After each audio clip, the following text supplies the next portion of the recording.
يا بنات ازيكم عاملين ايه؟ رب تكونوا كلكم بخير. ريفيو النهارده عن كونسيلر توبي، فما تنسوش تعملوا لايك وشير وسبسكرايب وتدوسوا علامه الجرس عشان يجيلكم اشعار انا نزلت فيديو جديد. يلا بينا نشوف الفيديو.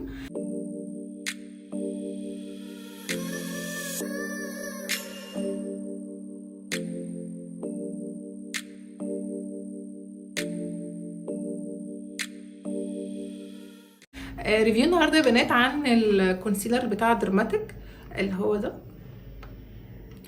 طبعا هو كونسيلر مكتوب عليه مصحح لعيوب البشره لجميع انواع البشره، لان هو ما فيهوش المواد الخالي من المواد اللي هي البرابين او العطور اللي هي بتهيج البشره الحساسه. طبعا هو ده شكله، هو 10 مللي، الدرجه بتاعته اللايت، انا جايبه اللايت. ده شكله تمام. هو هنا سبونج عشان تبداي توزعي. هو هنا الشكل ده عباره عن كده، بصوا تمام. طيب استخدمه ازاي؟ انا بحط كده نقطه، يا اما بتوزعي بايدك كده ويبقى شكله كده،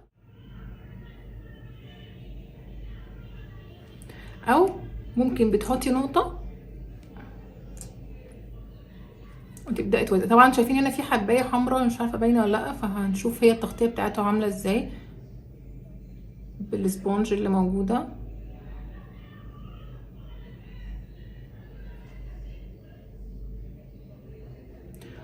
طيب انتوا شايفين الشكل تحت العين؟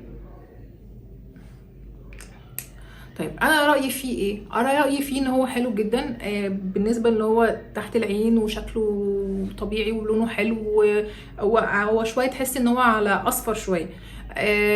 طيب وتغطيته على الحبوب تمام، يعني لو في عيوب بسيطه في البشره ممكن يعني تداريها شويه. هو طبعا مش كوركتور، لا هو كونسيلر، يعني هو حاجه كده ممكن بس تقلل المنظر، انما هي مش تمنعها خالص، غير عكس الكوركت اللي هي بتصحح اللون اصلا او بنعدل اللون بتاع البشره. طيب بالنسبه لل شكله تمام زي ما انتم شايفين.